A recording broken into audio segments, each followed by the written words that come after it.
So, dear students, once again, welcome back to JEE Main Crash Course.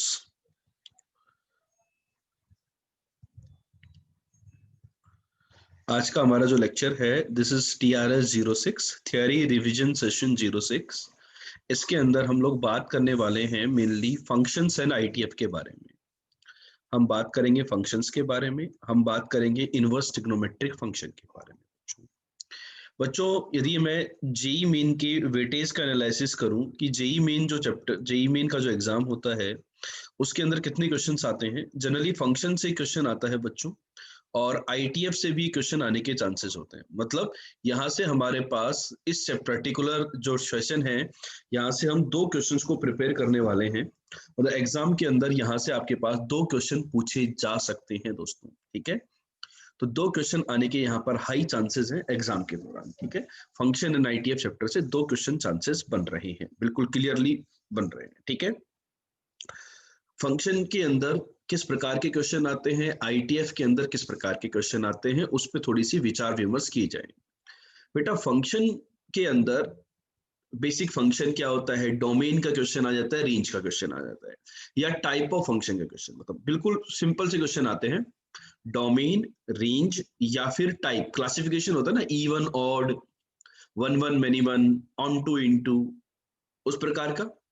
Composition पे mains में आना थोड़ा सा मतलब कम रहता है, कि कंपोजिशन पे और इनवर्स पे और डिफरेंशिएशन पे, कंपोजिशन, इनवर्स और डिफरेंशिएशन को मिक्स करके एक क्वेश्चन जेई मेन का फेवरेट क्वेश्चन बनता है, जिसको हम लोग बोलते भी हैं MOD के अंदर, जो MOD मेथड ऑफ डिफरेंशिएशन नाम का जो चैप्टर आता है कि f of g x होता है, तो वहां पे क्वेश्चन फ्रेम होने के चांसेस होते हैं। इनवर्स के अंदर जो बेसिक प्रॉपर्टीज होती है इनवर्स की, T inverse T, T T inverse, pi by two, one by x property, वहां पर बेटा बिल्कुल फंडामेंटल क्वेश्चन इनवर्स का एडिशन, सिंपल एडिशन, वहां पर क्वेश्चन बनने के चांसेस यहाँ पर ज्यादा होते हैं जेई मेन के अंदर, ठीक है बच्चों। तो स्टार्ट करते हैं फटाफट से, हम लोग सारे थ्योरी को एक बार क्विक रिवीजन करते हैं, ठीक है। हमें नहीं पता कि एग्जाम के अंदर हो सकता है कोई बड़ा परिवर्तन हो जाए, आंसर कहीं से भी आ सकता है क्वेश्चन, ठीक है। तो बेटा सबसे पहले बात आती है, शुरुआत करते हैं दोस्तों फंक्शन के साथ कि फंक्शन क्या होता है। फंक्शन बेटा एक स्पेशल टाइप ऑफ रिलेशन होता है दो नॉन एम्प्टी सेट्स के बीच में, that associates each member of A to a unique member of B. मतलब ए का जो यूनिक मेंबर है, एक सेट का हर मेंबर वो बी के एक यूनिक मेंबर से एसोसिएशन में होना चाहिए। सिंबॉलिकली हम इसको ऐसा लिखते हैं, यहाँ पर बच्चों नीचे एक डायग्राम में आपको नजर आ रहा होगा। बताइए, ए से बी में यदि मैं एक फंक्शन डिफाइन करूं, ए से बी के अंदर यदि मैं ए से बी के अंदर एक फंक्शन डिफाइन करूं एफ, तो वो फंक्शन एफ एक्स हमारा एक्स स्क्वायर के इक्वल हो सकता है कि नहीं हो सकता, बताइए। -1 पे 1 आ रहा है, 0 पे 0 आ रहा है, और 1 पे 1 आ रहा है। ईच मेंबर ऑफ सेट ए, मतलब बेसिकली फंक्शन को याद करने के लिए हम लोग बोलते हैं कि सेट ए बेटा होता है और ये बाप होता है। हर एक बेटे का एक बाप से यूनिक रिलेशनशिप होगा, एक यूनिक होगा, है ना। एक बेटे के दो बाप नहीं हो सकते मैपिंग के लिए, एक बेटे के दो बाप एग्जिस्ट नहीं कर सकते, लेकिन एक बाप के, जैसे यहाँ पे 1 नंबर का जो बाप है उसके दो बेटे हैं, -1 एंड 1। बात समझ में आ गई क्या? और हर बेटे का कोई ना कोई तो बाप होना जरूरी है, ठीक है। और मतलब बाप मतलब इसको कहना तो ऐसे चाहिए भी, बाप मतलब बेसिकली हम लोग ये बोल सकते हैं कोई ना कोई इंसान ऐसा एग्जिस्ट करता है जिससे कोई बच्चा नहीं है, तो वो बाप है ही नहीं, है ना। क्लियर है? इसको हम फंक्शन बोलते हैं बच्चों। बच्चों देखो, बात जो नोट करने वाली बात है उसके लिए हम समझते हैं कि function f x A to B, तो यहाँ पर x इंडिपेंडेंट वेरिएबल कहलाता है और y जो होता है उसको डिपेंडेंट वेरिएबल बोलते हैं, और that takes values from set B, और जो x होता है वो सेट ए से अपनी वैल्यू को अटेंड करता है, ठीक है। ये बात, एक रिलेशन को फंक्शन कब बोला जाता है, ये स्टेटमेंट वाला क्वेश्चन एक आ सकता है। मतलब एक रिलेशन को फंक्शन कब बोला जाता है, वो स्टेटमेंट दे दे कि स्टेटमेंट 1 ट्रू है, स्टेटमेंट 2 ट्रू है, या दोनों के साथ ट्रू है। मतलब यहाँ पर अपने मैथमेटिकल रीजनिंग को भी इन्वॉल्व किया जा सकता है बच्चों, कि स्टेटमेंट में भाई यहाँ पर इफ एंड ओनली इफ वाली कंडीशन है, पी बाय इंप्लाइज क्यू वाली कंडीशन है ना, इस टाइप की, तो वहां पर स्टेटमेंट दे सकता है। तो यहाँ पर हमें क्या करना है, एक रिलेशन को फंक्शन हम कब बोलेंगे, जब x जो है वो सेट a की हर वैल्यू ले सकता हो और एक x की वैल्यू के लिए एक y आता हो। बेटा ग्राफिकली हम लोग फंक्शन को कैसे चेक करते हैं, बेटा ग्राफिकली कैसे चेक करते हो कि ये फंक्शन, बताइए ग्राफिकली, यदि ये मेरा ग्राफ है तो कोई भी वर्टिकल लाइन यदि फंक्शन को एक ही वाई पे कट कर रही है, if any vertical line cut the graph at one point then the graph represent the function. लेकिन यदि कोई भी वर्टिकल लाइन सेट से, यहाँ पर तो ऐसे थी लेकिन यहाँ पर 2 पॉइंट पे कट कर गई, मतलब एक एक्स के लिए 2 वाई आ गए, मतलब ये जो एक्स नॉट बच्चा इसके 2 बाप हो गए, तो ये फंक्शन नहीं है। वर्टिकली चेक करने का सिंपल सा प्रिंसिपल है कि आप कोई भी, मतलब ग्राफिकली चेक करने का प्रिंसिपल क्या है, कोई भी वर्टिकल लाइन ड्रॉ करो, यदि ग्राफ को एक से ज्यादा पॉइंट पे कट करती है तो ये सर्कल फंक्शन नहीं होता है। तो बच्चों यहाँ पर ये बताइए, ये जो सेकंड एग्जांपल है इसकी थोड़ी सी मैं चर्चा करता हूँ सेकंड एग्जांपल की। बताइए क्या ए वाला, सेकंड, फर्स्ट वाला तो बेसिक एग्जांपल कर सकते हैं अपन, सेकंड वाले में बताइए बच्चों कौन कौन से फंक्शन नहीं है। ये वाला फंक्शन नहीं है बिकॉज इसकी मैपिंग नहीं है, इसके 2 मैपिंग हो रहे हैं तो ये वाला भी फंक्शन नहीं है।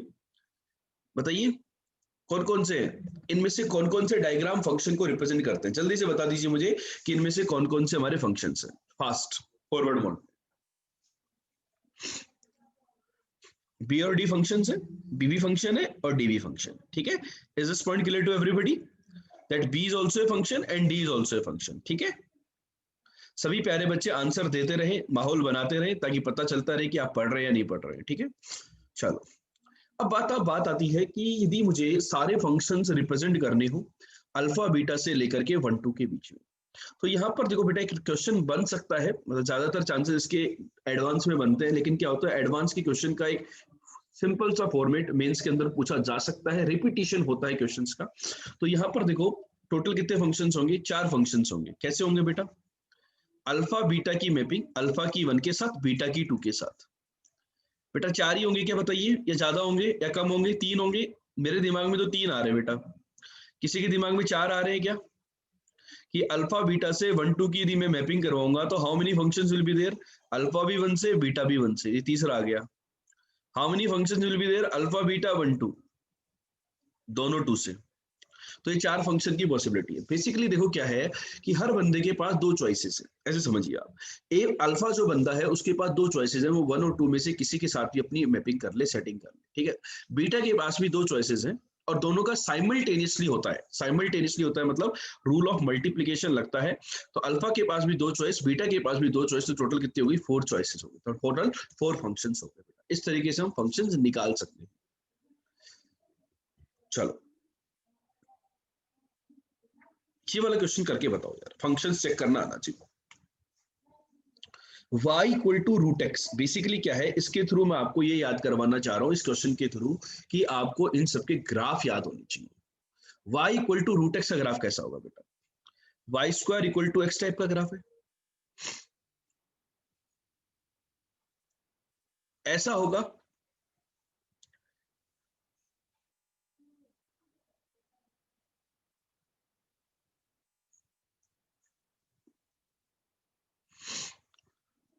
ऐसा ही होगा क्या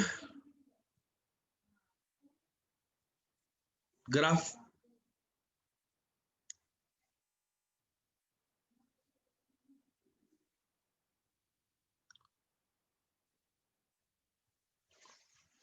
ठीक है। फंक्शन है y square equal to x, मतलब ये basically y equal to root x है ना, उसी का पार्ट है, positive part. Y square equal to x का ग्राफ ये होता है पैराबोला, याद है ना, y square equal to x. तो सेकंड वाला फंक्शन है, नहीं है। तीसरा वाला साइन एक्स, कोई भी वर्टिकल लाइन खींचो एक ही जगह कट करेगी, है। चौथा वाला 1 plus mode x, 1 plus mode x, 1 plus mode x ये होगा बेटा, 1 से ऊपर जाएगा ये, this point is 0,1, 1 plus mode x, तो ये वाला फंक्शन है, ठीक है। बच्चों ये जो सेशंस हो रहे हैं हमारे जेई मेन के, इसमें आप बिल्कुल अच्छे से ध्यान दीजिए कि जो बच्चे बोर्ड की प्रिपरेशन कर रहे हैं वह जब हम बोर्ड के सेशंस लेंगे तो बहुत इंपॉर्टेंट रहेंगे, क्योंकि एक बार जब थ्योरी का रिवीजन हो जाता है तो बोर्ड सेशन अटेंड करना बहुत आसान रहेगा, ठीक है बच्चों। इसके बाद बच्चों नेक्स्ट पार्ट आती है डोमेन एंड रेंज की।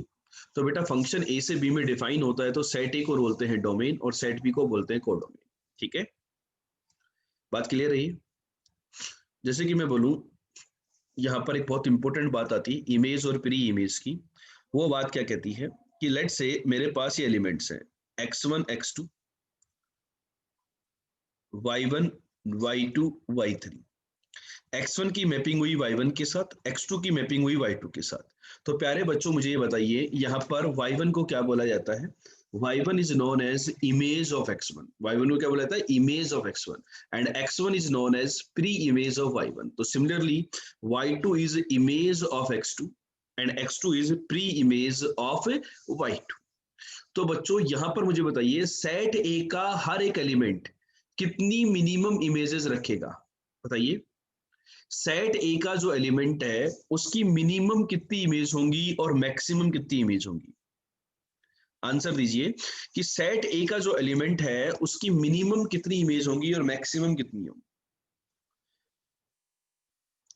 सेट ए के साथ तो कंडीशन है बेटा, सेट ए का जो हर एक एलिमेंट है उसकी एक ना एक के साथ सेटिंग जरूर से होनी चाहिए और एक के साथ की हो सकती है, एक से ज्यादा के साथ हो नहीं सकती। इस कारण उसकी मिनिमम इमेज भी वन होगी और मैक्सिमम भी वन होगी। ठीक है, अब मैं बात करता हूं सेट बी के एलिमेंट। सेट बी के एलिमेंट लेट्स से जैसे y1 ले लिया, तो y1 की मिनिमम प्री इमेज कितनी होंगी और मैक्सिमम प्री इमेज कितनी होगी? y1 की जो सेट बी का कोई भी एलिमेंट पकड़ लो, आप सेट बी का कोई भी एलिमेंट ले लो, सेट बी के किसी भी एलिमेंट की मिनिमम और मैक्सिमम प्री इमेज कितनी होगी? सेट बी के जो एलिमेंट है इनकी मिनिमम और मैक्सिमम प्री इमेज कितनी होगी? तो सेट बी का जो एलिमेंट है वो मिनिमम हो सकता है 0 लोगों से कनेक्टेड हो, वो किसी की इमेज नहीं हो तो 0। और सेकंड क्या होगा? मैक्सिमम प्री इमेज कितनी होगी कि सेट ए के जितने भी एलिमेंट्स थे, सेट ए के जितने भी एलिमेंट थे वो सारे के सारे उसी से हो जाए। भाई सेट ए में दो जैसे दो लोग थे x1 x2, सारे के सारे उनका बाप y1 ही बन जाए। तो y1 तो number of elements of set A, तो maximum pre image can be number of elements of set A. ठीक है, अब बच्चों बहुत सारे क्वेश्चन में क्या होता है कि हमें केवल एक्सप्रेशन गिवन होता है, जैसे ऐसे लिख दिया y equal to under root x square minus 4। Function के लिए तो a से b डिफाइन होना चाहिए, तो ये वाली कहानी नहीं दी हुई, मतलब केवल एक्सप्रेशन दिया हुआ है। तो हम क्या करते हैं, केवल यदि एक्सप्रेशन दिया हुआ रहता है, यहाँ पे जैसे समझ लेना डोमेन के ऊपर क्वेश्चन आने के हाई चांसेस हैं कि डोमेन के ऊपर क्या होगा, एक्स की वो वैल्यू जिसके लिए वो जो एक्सप्रेशन गिवन है वो रियल वैल्यू दे, वो डिफाइन हो, उसको बोलते हैं, उन set of values of x को बोलते हैं डोमेन। ठीक है, क्लियर है बात? Range is the complete set that Y takes. Clearly, range is a subset of the codomain. A function whose domain and range both are the subset of the real number is called a real function. चलो बेटा ये वाला question करके बताओ सभी बच्चे, इस वाले क्वेश्चन के बारे में बताइए कि ये फंक्शन है या नहीं, जल्दी से बताइए, फास्ट बताइए।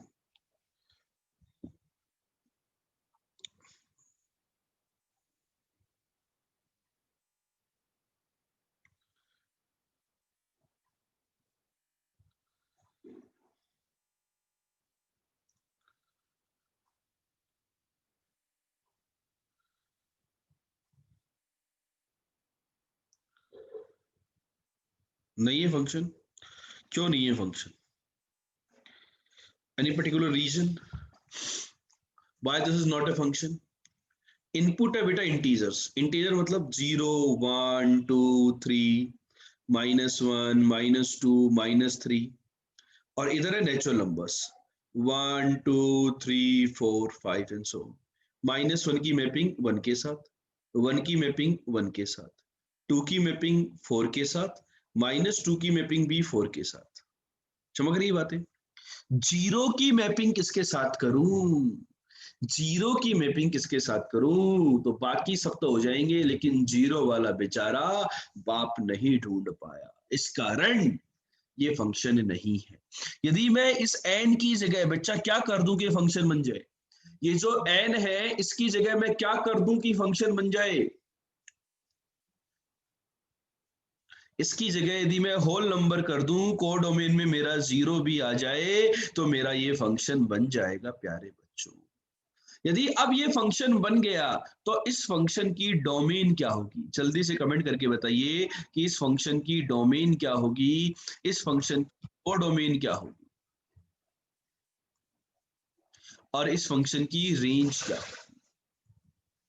ये तीन बातें हमें करनी है कि जो फंक्शन है इसकी डोमेन क्या है, इसकी डोमेन क्या होगी, हर एक्स की वो वैल्यू जिसके लिए डिफाइन है, हर इंटीजर के लिए डिफाइन है। ये जो बाद वाला जो सेट होता है इसको कोडोमेन बोलते हैं। ठीक है। रेंज, रेंज जो होती है वो y की पॉसिबल वैल्यूज होती हैं। कुछ बच्चे इसमें कंफ्यूजन में रहते हैं कि रेंज मेरी जो होती है वो ये वाला सेट होता है, नहीं। रेंज बहुत बच्चे बोल रहे हैं कि सर 0 to इंफिनिटी। कितने लोगों का आंसर ये आया 0 to इंफिनिटी? कुछ लोगों का आंसर आया होल नंबर। कितने लोगों का आंसर आ रहा है ए या बी?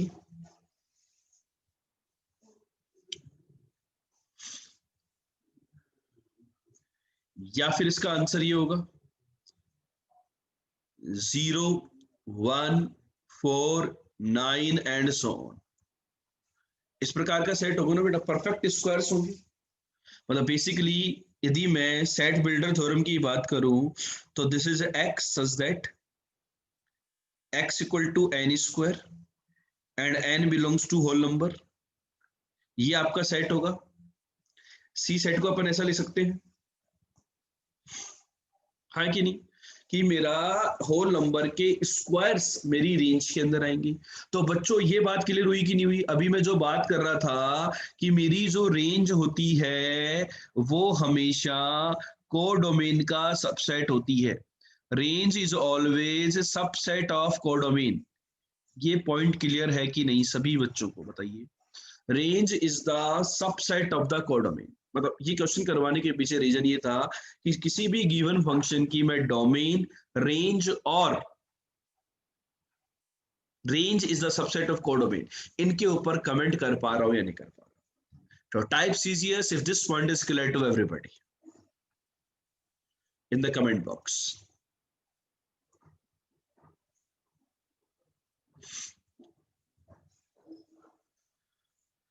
बेटा प्रियांशु, डोमेन जो है, डोमेन में क्या डाउट है बेटा? डोमेन तो एक्स की वो वैल्यूज, तो डोमेन तो ये सारी वैल्यूज है ना। कोडोमेन तो बेटा फिक्स होती है। कोडोमेन तो ये जो बाद वाला सेट होता है इसी को कोडोमेन बोलते हैं। ये जो बाद वाला सेट है इसी को कोडोमेन बोलते हैं। ये जो बाद वाला सेट है, और रेंज जो होती है, रेंज तीसरा पार्ट हम निकाल रहे थे। रेंज, रेंज में y की वैल्यू आती है। जैसे 0 डाला तो 0 आया, -1 और 1 डालने पे 1 आया। क्या 2 कभी आएगा? नहीं आएगा। 3 कभी आएगा? नहीं आएगा। 4 आएगा, 5 6 7 नहीं आएंगे, 8 नहीं आएगा, फिर 9 आएगा। तो रेंज इज दीज वैल्यूज। ठीक है, क्लियर? चलो, तो चलो बच्चों, अगला जो डिस्कशन आता है वो हमारा आता है डोमेन का। बेटा अभी हम डोमेन की बात कर रहे थे। यदि केवल फंक्शन गिवन होता है तो x की वो रियल वैल्यू जिसके लिए फंक्शन डिफाइन होता है उसको हम डोमेन बोलते हैं। अब लेकिन प्रॉब्लम के अंदर मेरे पास क्या होता है, प्रॉब्लम के अंदर आप थोड़ा सा ध्यान से समझना। प्रॉब्लम को यहां से देखो आप बेटा, यदि मैं बात करूं आपसे तो ये f प्लस माइनस जी फंक्शंस का एडिशन, मल्टीप्लीकेशन, डिवीजन, इस प्रकार की कहानी होती है या नहीं होती? जल्दी से मेरे को बताओ कि इस प्रकार की बातचीत होती है कि नहीं होती, एडिशन सब्ट्रैक्शन। तो यदि मेरी f की डोमेन a है और g की डोमेन b है तो एडिशन, सब्ट्रैक्शन, मल्टीप्लीकेशन, डिवीजन, इन केसेस में जो रिजल्टेंट फंक्शन होता है उसकी domain common values of set A and B होंगी। That means A intersection B के इक्वल होगा बच्चों। ए इंटरसेक्शन बी के इक्वल आपकी कहानी होगी। ये पॉइंट सभी बच्चों को क्लियर पता होना चाहिए। ठीक है बच्चों, क्लियर है बात? चले आगे। ठीक है, तो बच्चों कुछ फंक्शंस हमारे पास आते हैं, इनमें से मैं कुछ एग्जांपल्स आपके साथ लूंगा। तो उन एग्जांपल्स के बारे में अपने को बात करनी है। जैसे कि पहला वाला एग्जांपल सब लोग करेंगे। यहाँ पे बहुत सारे एग्जांपल्स मैंने लिए हैं। ठीक है, उनमें से सिलेक्टेड प्रॉब्लम्स हम लोग करेंगे।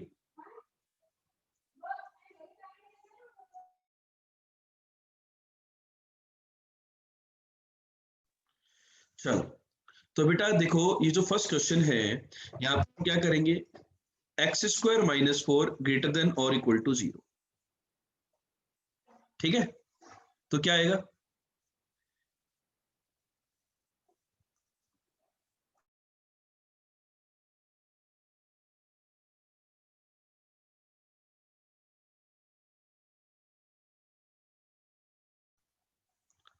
x plus 2 into x minus 2 greater than और इक्वल टू 0। तो आपका आंसर आ जाएगा x belongs to minus infinity से -2 यूनियन 2 टू इन्फिनिटी।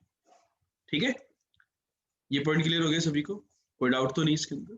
ठीक है, चल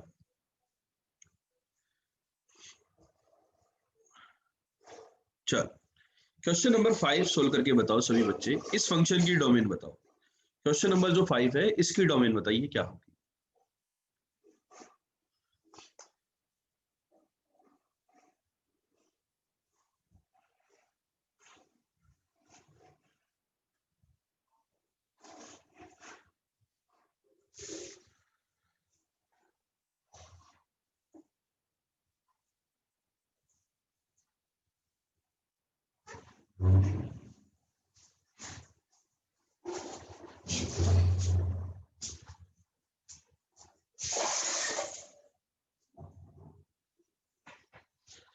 बेटा लोगरिथम को डिफाइन करने की कंडीशंस ये होती है, number positive, base not equal to 1।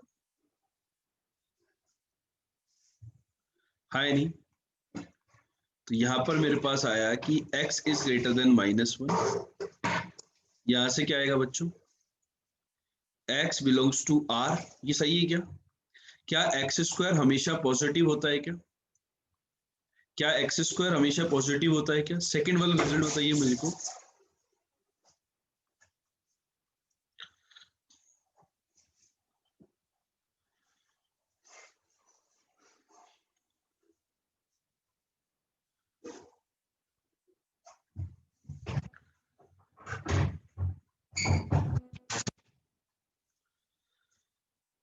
Second वाला रिजल्ट में -0 आएगा, है नहीं?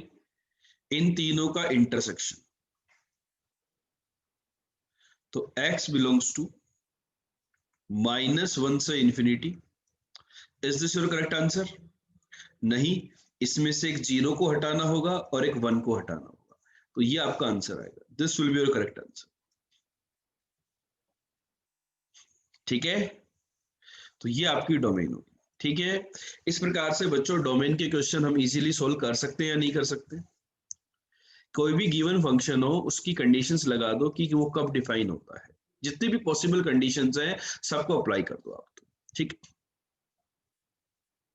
जैसे क्वेश्चन आता है, जस्ट मैं एक रिव्यू के लिए ले रहा हूं, आपके रिव्यू के लिए क्वेश्चन है जस्ट, कि एफ एक्स की पावर जी एक्स टाइप का क्वेश्चन आता है। क्या आता है? एफ एक्स की पावर जी एक्स। तो जब भी एफ एक्स की पावर जी एक्स की डोमेन की बात करता है तो आपको एफ एक्स को पॉजिटिव लेना होता है। पहली बात तो कि बेस पॉजिटिव होना चाहिए और जो पावर है वो रियल नंबर होनी चाहिए, मतलब पावर डिफाइन होनी चाहिए। तो पावर में यहाँ पर देखिए कि x की वैल्यू 2 के इक्वल नहीं होगी।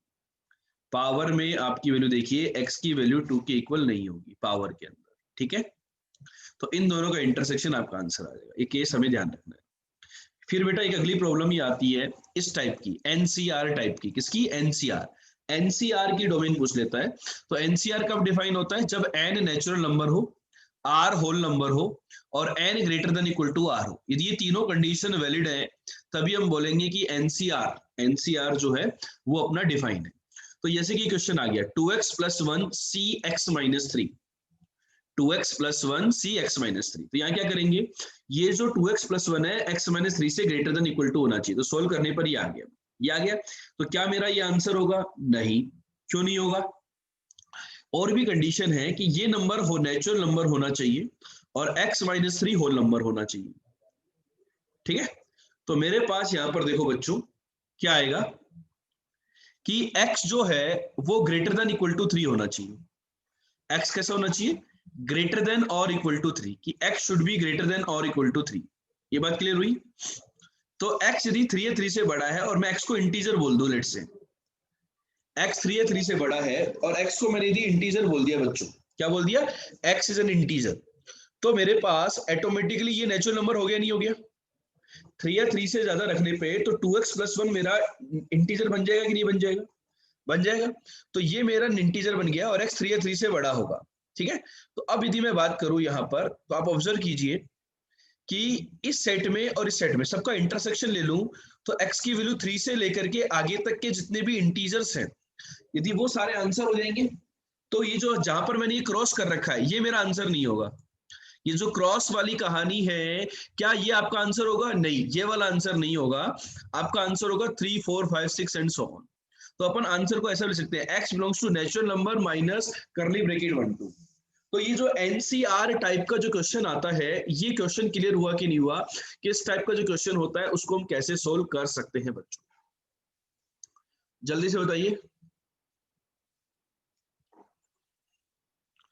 ये ध्यान रखना है इसीलिए क्वेश्चन को इंक्लूड किया है कि एनसीआर टाइप का क्वेश्चन हमें क्लियर हो, उसकी डोमेन का क्वेश्चन आने के चांसेस होते हैं। ठीक है बच्चों, चलें आगे। नेक्स्ट पार्ट आता है बच्चों रेंज। रेंज क्या होता है? वाई की वैल्यूज का कलेक्शन, उसको हम बोलते हैं रेंज। वाई की वैल्यूज के कलेक्शन को बच्चों हम लोग बोलते हैं रेंज। तो रेंज के अंदर बेटा मल्टीपल मेथड्स होते हैं रेंज निकालने के। देखो बेटा एक ब्रह्मास्त्र मैं आपको बता देता हूँ। रेंज निकालने का मतलब ये है कि आपको एनी हाउ y की वैल्यू का कलेक्शन देखना है कि अच्छा ये एक्सप्रेशन यहां से यहां तक बिलोंग कर रहा है, मतलब इसकी वैल्यू यहां से यहां तक जाएगी। बस कुल मिलाकर के बात ये है। इसके मल्टीपल मेथड्स क्या है? पहला मेथड क्या कहता है कि जो फंक्शन है उसमें कोशिश कीजिए कि y यदि फंक्शन ऑफ x है तो try to express as x equal to g of y, x equal to g of y के फॉर्मेट में रिप्रेजेंट कीजिए। तो जो नया फंक्शन बना y का उसकी जो डोमेन होती है वो ओरिजिनल फंक्शन की रेंज होती है। जैसे ये फंक्शन था x प्लस 2, मैंने लिखा x equal to y minus 2, तो ये जी ऑफ वाई बन गया। तो इस फंक्शन की डोमेन y के टर्म में आएगी, तो वही हमारे ओरिजिनल फंक्शन की रेंज। दूसरा मेथड होता है ग्राफ का, कि आप ग्राफ बनाइए। जैसे ये क्वेश्चन था y equal to x plus 2, इसका ग्राफ बनाया मैंने, तो ग्राफ नीचे से लेकर के आसमान तक जा रहा है कि नहीं जा रहा? जा रहा है। तो इसकी रेंज जो होगी वो क्या आ गई? आर आ गई ग्राफ से। ठीक है बेटा, देखो मैं ग्राफ में थोड़ा सा आपसे और डिस्कस करता हूँ। लेट से ये मेरा ग्राफ है, तो ये ग्राफ है, तो इसकी मिनिमम वैल्यू कितनी है? y1, और मैक्सिमम वैल्यू कितनी है? y2। तो रेंज हो जाएगी मेरी y1 से y2। क्लियर है रेंज? यदि ग्राफ मेरा ब्रेक हो रहा होता, ग्राफ लेट से जैसे ब्रेक हो रहा है बीच बीच में, तो हम मिनिमम वैल्यू कितनी? y2 से लेकर के y3 तक की सारी वैल्यूज आई। देखो y2 से लेकर के y3 तक की सारी वैल्यूज आई कि नहीं आई? फिर y7 से लेकर के y6 ओपन, फिर y4 ओपन से y5 क्लोज। तो ये मेरी रेंज आ रही है कि नहीं आ रही है? जैसे ये क्वेश्चन होता, इस क्वेश्चन की रेंज क्या होगी बेटा? देखो मिनिमम वैल्यू -9 से -3 गई, फिर -3 यहाँ पर इंक्लूडेड है, ये ऊपर तक 7 तक जा रहा है, लेकिन इधर 3 से 8 तक की वैल्यू, इधर 9 तक की वैल्यू। तो ओवरऑल -9 से 9 तक की सारी वैल्यूज आ रही है नहीं आ रही है? आ रही है। तो ये मेरी रेंज हो गई। ये बात क्लियर हुई कि नहीं हुई? सभी प्यारे बच्चे आंसर दीजिए कि ये जो फंक्शन है, यहाँ पर एक बात का ध्यान रखना। हाँ, ये जो फंक्शन है इसकी रेंज ये होगी -9 to 9। चमका कि नहीं चमका? क्वेश्चन को देख करके बताइए। हमें ओवरऑल ये देखना रहता है कि y की कौन कौन सी वैल्यूज हैं जो हम कवर कर रहे हैं ग्राफ की हेल्प से, वो सारी वैल्यूज का कलेक्शन रेंज कहलाता है। That's it. तो आपकी कोशिश यही रहनी चाहिए कि आप ग्राफ बना लो। अब ग्राफ बनाने के बेटा अपने अपने मेथड्स हैं, बहुत सारे मेथड्स होते हैं ग्राफ बनाने के। ठीक है, तो हम क्या करते हैं यहाँ पर, अब देखो यहाँ पर बच्चों एक डाउट आया कि सर 7 और 8 तो इंक्लूडेड नहीं है। बेटा 7 यहाँ पर इंक्लूडेड नहीं है, लेकिन यहाँ पर भी तो 7 आएगा ना कहीं। यहाँ 8 नहीं है, लेकिन यहाँ पर भी तो 8 आएगा ना कहीं, वो तो इंक्लूडेड है ना। इस करंट रेंज के अंदर 7 8 आएगा। चमका बात? ऐसे नहीं करना कि 7 तक नहीं, कहीं ना कहीं तो वो वैल्यू आ रही है ना रेंज के अंदर। ठीक है, चल। ग्राफ बेटा जो तीसरा मेथड होता है रेंज निकालने का वो होता है मोनोटोनिसिटी। मोनोटोनिसिटी क्या कहता है? हमने एओडी के अंदर भी डिस्कस किया हुआ है। यदि किसी फंक्शन का differentiation greater than equal to 0 है तो वो इंक्रीजिंग होता है। कैसा फंक्शन होता है? इंक्रीजिंग फंक्शन होता है। अब इंक्रीजिंग फंक्शन जो होता है, और यदि कोई फंक्शन का डिफरेंशिएशन नेगेटिव तो डिक्रीजिंग, तो इंक्रीजिंग डिक्रीजिंग की हेल्प से मैं आसानी से रेंज निकाल सकता हूँ। ठीक है,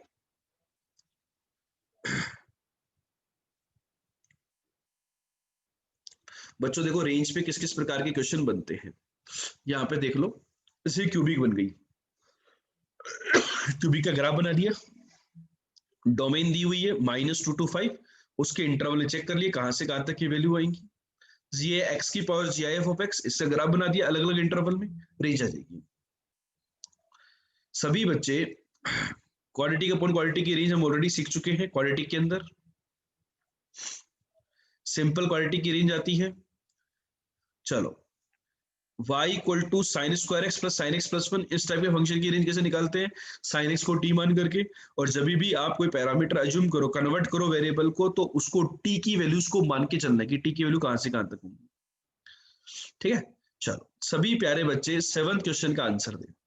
सभी प्यारे बच्चे ये जो 7th क्वेश्चन है y equal to x plus one by x, इस प्रॉब्लम को सोल्व करें अभी के अभी। बाकी सारी प्रॉब्लम्स आपको लिटरेचर में मिल जाएंगी, यदि आप सोल्व करना चाहें तो घर पे सोल्व कर सकते हैं।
क्या आंसर आएगा बेटा x plus one by x का? देखें तो देखो बेटा, x plus one by x की जो आंसर आया, type yes if you got this answer, minus infinity से minus two union two to infinity. यदि आपका ये आंसर आ गया है तो आप टाइप यस कीजिए। अब देखो इस प्रॉब्लम को मैं आपको कई मेथड से बताता हूँ।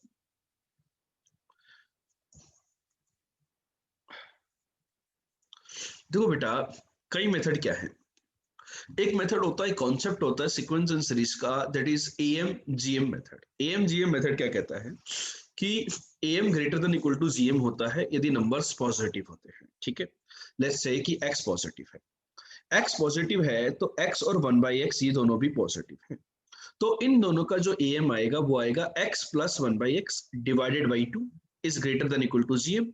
दो पॉजिटिव नंबर्स का ज्योमेट्रिक मीन जीएम होता है under root of a b. ठीक है, तो यहां से मैंने देखा कि x plus one by x greater than equal to 2, मतलब जब जब x पॉजिटिव है तब x plus one by x की वैल्यू 2 या 2 से ज्यादा है। ठीक है, अब मैं बात करता हूं कि x जब मेरा नेगेटिव है, तो जब मेरा x नेगेटिव होगा तो am less than equal to gm होगा। जब नेगेटिव नंबर्स की बात करते हैं तो नेगेटिव नंबर्स पर arithmetic mean less than equal to geometric mean होता है। अब नेगेटिव नंबर्स का एम तो वही होता है जैसे होता है, लेकिन ज्योमेट्रिक मीन जो होता है वो minus of root a b होता है। किसी को नहीं पता हो तो ये याद कर लेना। तो ये आ जाएगा x plus one by x less than equal to minus two. तो एक बार आया कि x plus one by x की वैल्यू माइनस टू या उससे छोटी होंगी, एक बार आया 2 या 2 से ज्यादा होंगी। अपन ने कर दिया ग्राफ, आपका आंसर आ गया। ठीक है, तो this is your method one. Method two क्या है कि मैं ग्राफ बनाने की कोशिश करूं। मेथड टू में क्या करूंगा, ग्राफ बनाने के लिए मैंने इसको डिफरेंशिएट किया, देखो या है डिफरेंशिएशन। डिफरेंशिएशन के बाद मैं नंबर लाइन पे dy बाई डी को प्लॉट करता हूँ कि कब इंक्रीजिंग कब डिक्रीजिंग, वो आगे उस इंक्रीजिंग डिक्रीजिंग की हेल्प से मैंने ग्राफ बना दिया। देखो 1 पे 2 आएगी वैल्यू, इन्फिनिटी पर इन्फिनिटी इंक्रीज कर रहा है 1 के बाद, -1 पे -2 पहले देखो इंक्रीज कर रहा है, -1 से देखो 0 प्लस और 0 माइनस, ये दो इंपॉर्टेंट पॉइंट है। 0 प्लस पर देखो 0 प्लस पे ये 0 और 1/0 प्लस प्लस इन्फिनिटी, और 0 माइनस पर ये तो 0 लेकिन 1/0 माइनस माइनस इन्फिनिटी। तो मेरा जो ग्राफ होगा कुछ इस तरीके का हो गया, ये डाउनवर्ड और ये ऐसे वर्टिकली। तो y की वैल्यूज देखो नीचे से लेकर के यहां तक और यहां से लेकर के यहां तक। तो ये बच्चों दो मेथड थे, क्या सभी बच्चों ने इसको इन्हीं मेथड से किया या और कोई मेथड भी एग्जिस्ट करता है? Type your method, method one method two. एक मेथड और भी आता है बच्चों, यदि मैं आपसे बात करना चाहूं, तीसरा मेथड। तो तीसरा मेथड ये है मेरा कि मैंने इसका एलसीएम ले लिया, क्वाड्रेटिक बन गई, नीचे लीनियर बन गई, quadratic upon quadratic, linear upon quadratic, इन सबको अपन इस तरीके से सोल्व करते हैं। D greater than equal to 0, इसको सोल्व किया तो ये रेंज आ गई। तो ये तीन मेथड इस प्रॉब्लम को करने। ये बात क्लियर हुई कि नहीं हुई कि हम रेंज निकालने के जितने भी क्वेश्चंस होते हैं उनको अपने अपने तरीके से सोल्व कर सकते हैं, अलग अलग मेथड अप्लाई कर सकते हैं। कुल मिलाकर के बात यह है कि आपको जो रेंज आएगी वो y की वैल्यूज का कलेक्शन है, उस एक्सप्रेशन की वैल्यूज का कलेक्शन है कि वो एक्सप्रेशन कहां से कहां में बिलोंग करता है। ये वाला तीसरा मेथड आपको नजर आ रहा हो। टोटल 3 मेथड हमने डिस्कस किए, ठीक है। चलो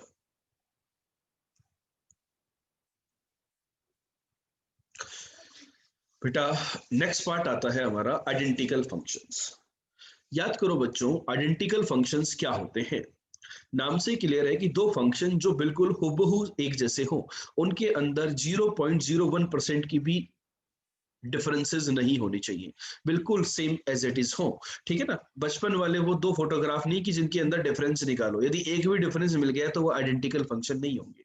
मतलब उनकी डोमेन भी इक्वल होनी चाहिए, उनकी रेंज भी इक्वल होनी चाहिए, वो फंक्शन भी इक्वल होनी चाहिए। ठीक है। मतलब उन दोनों के ग्राफ बिल्कुल सेम होनी चाहिए। यदि डोमेन के अंदर एक भी पॉइंट का एरर आ गया, एक भी पॉइंट पे एक फंक्शन डिफाइन नहीं दूसरा डिफाइन है, तो वो आइडेंटिकल नहीं होंगे बच्चों। जैसे कि आपको नीचे एक टेबल नजर आ रही है यहाँ पर, इस टेबल के अंदर देखो एक फंक्शन है x और दूसरा एक्स स्क्वायर बाई एक्स। क्या ये आइडेंटिकल है? मैंने लिखा है आंसर नो। क्यों है क्यों आइडेंटिकल नहीं है? इसका रीजन बताइए बच्चों। इसका रीजन बड़ा सिंपल सा है कि दूसरा फंक्शन भी x के ही इक्वल है, लेकिन दूसरे फंक्शन की डोमेन में x इक्वल टू 0 नहीं है और fx की डोमेन में x इक्वल टू 0 भी है। ठीक है। जैसे कि 2ln x और ln x स्क्वायर, इसकी डोमेन में नेगेटिव x भी है, इसकी डोमेन में नेगेटिव x नहीं है, इस वजह से। जैसे sec square x minus ten square x और 1, ये आइडेंटिकल नहीं है क्योंकि ये odd multiple of pi by 2 पे डिफाइन नहीं होता है। Sine square x plus cos square x 1, ये आइडेंटिकल है बिकॉज ये हर जगह इक्वल होते हैं। ठीक है।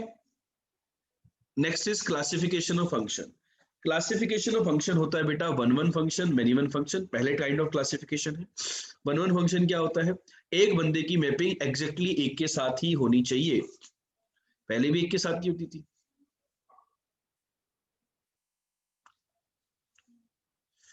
Different elements have different F images. जो डिफरेंट एलिमेंट है उनकी डिफरेंट इमेज होनी चाहिए। तो जैसे कि आपको नीचे ग्राफ में दिख रहा है, नीचे मैपिंग दिख रही है आपको। तो मैनी वन क्या होता है? मैनी वन में के अंदर क्या होता है कि ये जो एक से ज्यादा जो लोग हैं वो सेम के साथ कनेक्ट हो सकते हैं, सेम के साथ कनेक्ट हो सकते हैं। इसको हम बोलते हैं मैनी वन। कि एक से ज्यादा ऐसे बच्चे हैं जिनके सेम बाप है तो उनको बोलते हैं हम मैनी वन। सब बच्चों के बाप अलग अलग हैं तो उसको बोलते हैं वन वन। मैनी वन में क्या होता है? एक से ज्यादा बच्चे ऐसे हैं जिनके बाप सेम है। ठीक है। तो उसको बोलते हैं मैनी वन। चमका कि नहीं चमका? बेटा वन वन और मैनी वन क्लियर है क्या? If a function is one one it can not be many one and vice versa. यदि मैनी वन है तो वो वन वन नहीं हो सकता।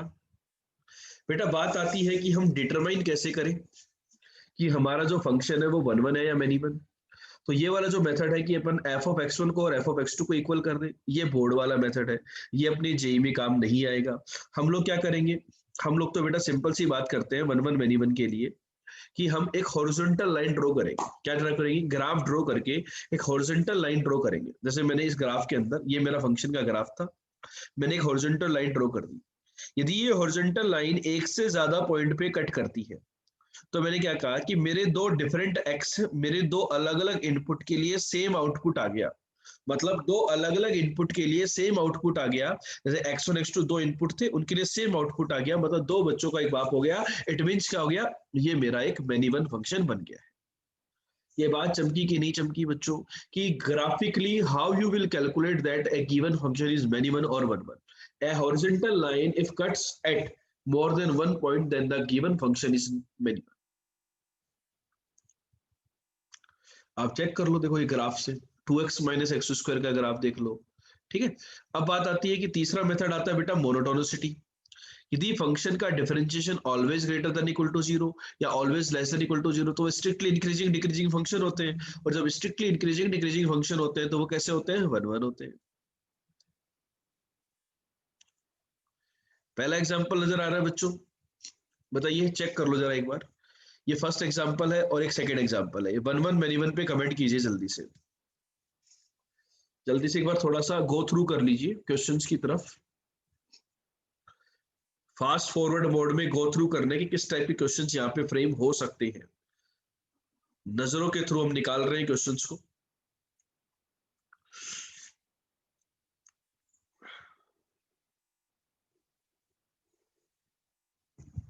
हो गया। क्यूबिक में मैंने डिफरेंशिएशन निकाला, डिफरेंशिएशन ऑलवेज पॉजिटिव आ गया, मतलब इंक्रीजिंग है, इंक्रीजिंग है मतलब 1 1 है। इसका डिफरेंशिएशन निकाला, ये ऑलवेज पॉजिटिव आ गया, मतलब इंक्रीजिंग है, इंक्रीजिंग मतलब 1 1 है। इंक्रीजिंग डिक्रीजिंग 1 1, ठीक है। लेकिन कोई ग्राफ पॉजिटिव, कभी डिफरेंशिएशन पॉजिटिव, कभी नेगेटिव, कभी इंक्रीजिंग डिक्रीजिंग का नाटक हो रहा होता है, तो उसको हम बोलते हैं मेनी वन। बेटा देखो एफ एंड जी यदि दोनों 1 1 है तो फोग एंड गॉफ भी 1 1 होंगे यदि वो एग्जिस्ट करते हैं तो, ठीक है। दूसरा क्लासिफिकेशन है on two into classification. On two into classification क्या कहता है कि यदि कोडोमेन रेंज के इक्वल है, यदि कोडोमेन रेंज के इक्वल है तो फंक्शन ऑन टू होता है। मतलब सेट बी के हर एलिमेंट की कम से कम एक प्री इमेज होनी चाहिए। मतलब यहां पर कोई भी एलिमेंट वेकेंट नहीं रहना चाहिए, हर एलिमेंट की कम से कम एक प्री इमेज होती है, मतलब सारे के सारे भरे हुए हैं। तो उसको हम बोलते हैं कि कोडोमेन हमेशा रेंज के इक्वल आ गई, और कोडोमेन रेंज के इक्वल आ गई तो ये फंक्शन ऑन टू होता है। जैसे इनटू का एग्जांपल देखो आप बच्चों, इनटू का एग्जांपल देखो, यहां पर देखो कुछ लोग ऐसे हैं, एक जिनकी प्री इमेज नहीं है, देखो यहां पर भी ऐसे लोग हैं, तो ऐसे एग्जांपल्स को हम बोलते हैं इनटू, ठीक है। तो सिंपल सी बात है, यदि आपको ऑन टू इनटू चेक करना है तो आपको क्या निकालनी है, रेंज निकालनी है।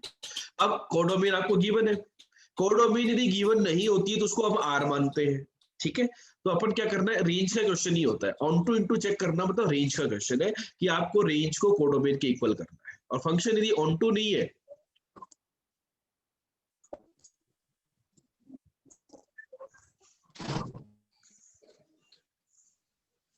यहां पर देखो ये थोड़ा सा मैंने गलत लिख दिया, if a function is in on to it can not be into, हाँ सॉरी सही है, यदि फंक्शन ऑन टू है तो ये इनटू नहीं हो सकता, और इनटू है तो ऑन टू नहीं हो सकता, ठीक है।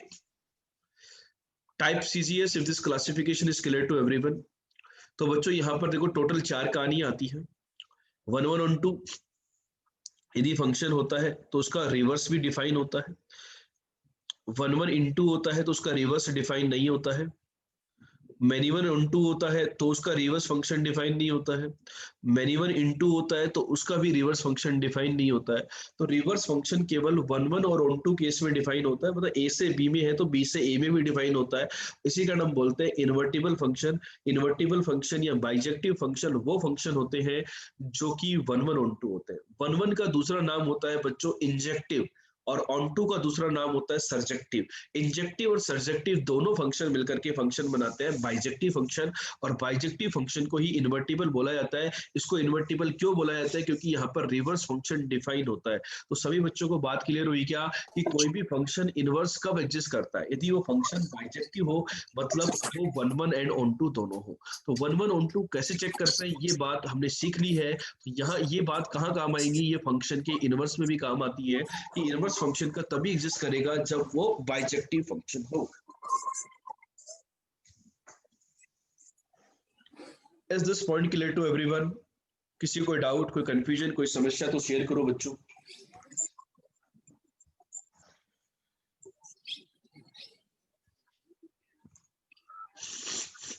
चले आगे। यहां पर देखो बेटा, if f is both injective and surjective then it is called a bijective mapping. यदि एफ दोनों है, कैसा है एफ, इंजेक्टिव भी है सर्जेक्टिव भी है, तो इसको हम बोलते हैं बाइजेक्टिव मैपिंग, ठीक है। इसको याद रखना है, बाइजेक्टिव बोल दे या फिर इन्वर्टिबल बोल दे। अब बात आती है बच्चों, क्वेश्चन आता है नंबर ऑफ फंक्शंस का। किसका क्वेश्चन आता है, नंबर ऑफ फंक्शंस का। यदि सेट ए के अंदर n डिस्टिंक्ट एलिमेंट्स है, सेट ए के अंदर कितने एलिमेंट है बेटा, n डिस्टिंक्ट एलिमेंट है, then the number of different functions defined from A to A. तो ए से ए में टोटल कितने फंक्शन डिफाइन होंगे बच्चों, n to the power n होते हैं। बेटा एक बंदे के पास कितनी चॉइसेस है, n चॉइसेस है, दूसरे के पास भी कितनी चॉइसेस है, n चॉइसेस है, तीसरे के पास भी कितनी चॉइसेस है, n चॉइसेस है। तो टोटल नंबर ऑफ फंक्शंस आगे मेरे n to the power n, ठीक है। इनमें से कितने मेरे 1 1 होंगे बच्चों, बताइए क्या 1 1 फंक्शन n फैक्टोरियल होंगे, कुछ और होंगे, हाँ n फैक्टोरियल होंगे। क्यों, पहले बंदे के पास n चॉइसेस थी, पहला बंदा लेट से A1 के साथ मैप्ड हो गया। अब क्या होगा, दूसरा बंदा आया, दूसरा बंदा के पास कितनी चॉइसेस, n-1, कोई दूसरा बंदा पहले वाले के साथ मैपिंग नहीं रख सकता, n-1 चॉइसेस, तीसरे के पास n-2, तो लास्ट वाले के पास, बेचारे के पास एक ही चॉइस बची, तो हम बोल पाएंगे कि यहाँ पर 1-1 मैपिंग जो होंगी वो कितनी होंगी, n फैक्टोरियल 1-1 मैपिंग होंगी। कितनी मैपिंग होंगी, n फैक्टोरियल मेरे पास 1-1 मैपिंग होती है।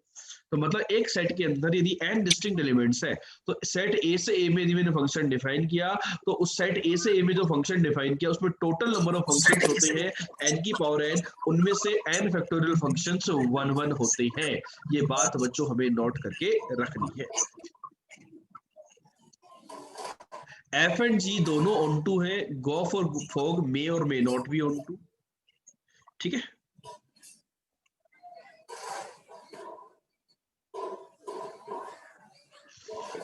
चलो बच्चों, सभी के सामने स्क्रीन पे ये क्वेश्चन है, x² + ln x, इस फंक्शन का क्लासिफिकेशन चेक करके बताओ। आपके पास 1 मिनट का समय है।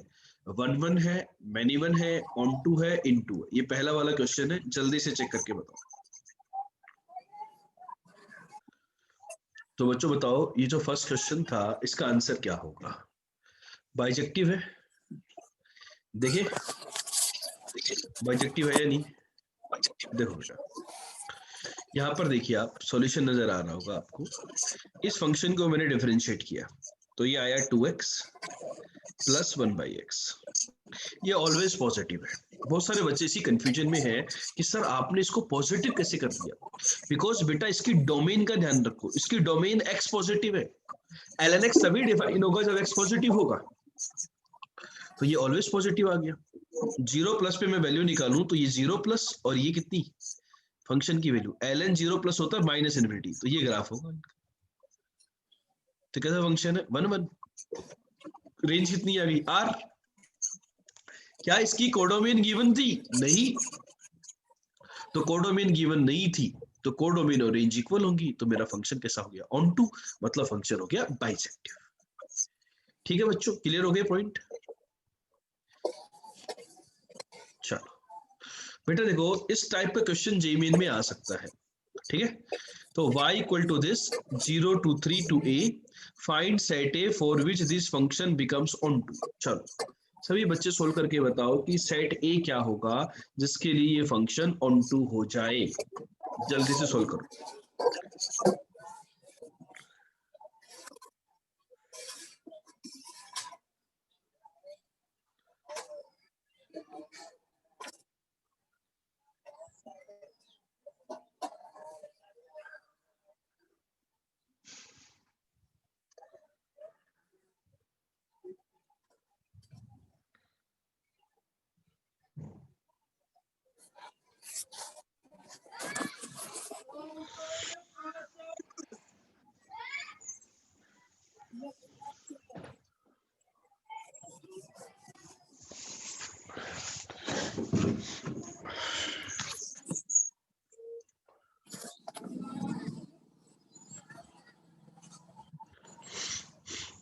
बोलो बच्चों, क्या बात होगी इसमें।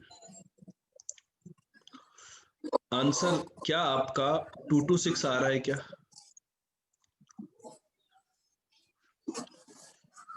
देखो इसका हम ग्राफ बनाएंगे, ये जो क्वाड्रेटिक है इसका ग्राफ बनाएंगे। ग्राफ बनाने के लिए वर्टेक्स आएगा 1,2 और 3 पर इसका आउटपुट आएगा 3,6। ठीक है, तो इनपुट है मेरा 0 to 3, तो 0 पर वैल्यू थी 3, तो यहाँ ये ग्राफ है मेरा, ये वाला जिसको मैंने भी रेड किया। तो इसमें रेंज क्या आ रही है, 2 to 6 आएगी रेंज। यही मेरी कितनी होनी चाहिए, कोडोमेन की इक्वल। यदि यही मेरी कोडोमेन की इक्वल हो गई तो मेरा फंक्शन कैसा हो जाएगा, ऑन टू हो जाएगा। ये बात बच्चों क्लियर हुई कि नहीं, कि ये फंक्शन मेरा ऑन टू क्यों होगा। ये जो रेंज आ रही है ये कोडोमेन के इक्वल आई, इस कारण मेरा फंक्शन ऑन टू होगा।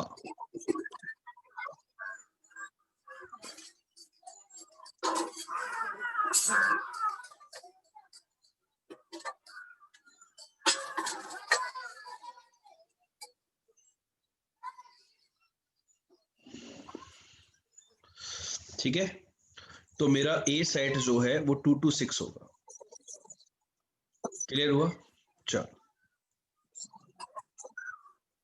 तो बेटा ये जो क्लासिफिकेशन के जो क्वेश्चन है ये हमें आने चाहिए।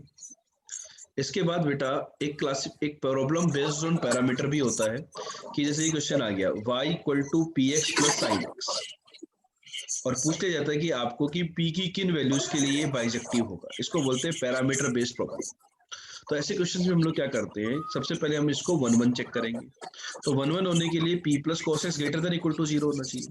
तो बच्चों बताओ कि p plus cos x greater than equal to zero या फिर less than equal to zero. भाई फंक्शन वन वन कब होगा, या तो उसका डिफरेंशिएशन ऑलवेज पॉजिटिव हो या उसका डिफरेंशिएशन ऑलवेज नेगेटिव हो। तो मैंने क्या किया, दो कंडीशन लगा दी, आइदर दिस और दिस। या तो differentiation always greater than equal to zero for every value of x belongs to R, या always less than equal to zero.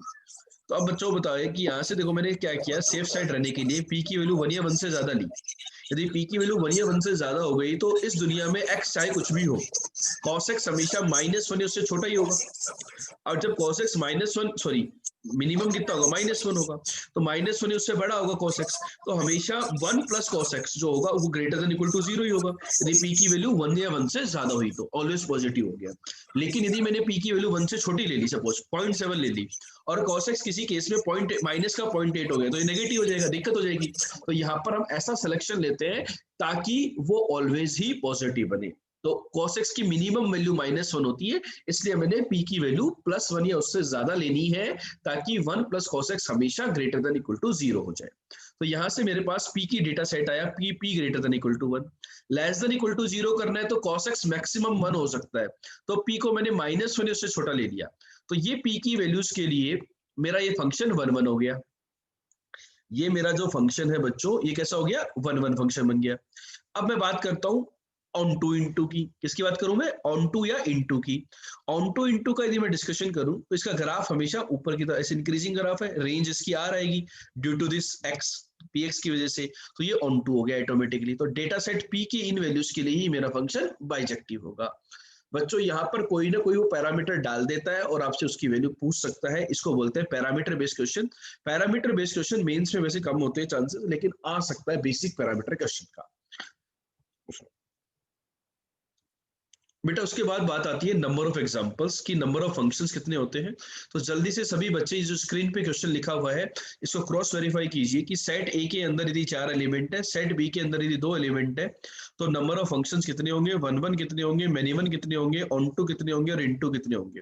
Answers मैंने लिखे हैं, जल्दी से क्रॉस वेरीफाई कीजिए कि आपका ये क्वेश्चन सोल्व हो रहा है या नहीं हो रहा। जल्दी से फटाफट से वेरीफाई करके डन का मैसेज करें।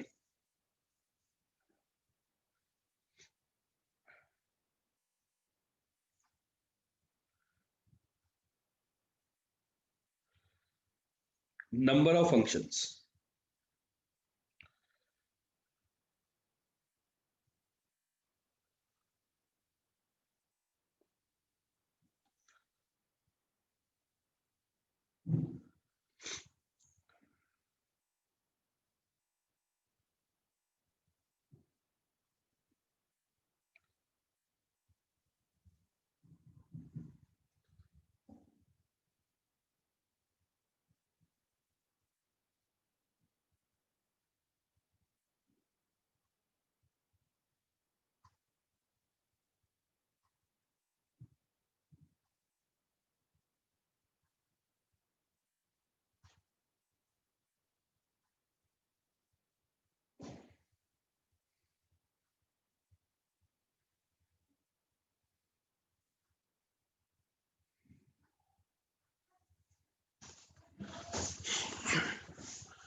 क्या होगा बच्चों,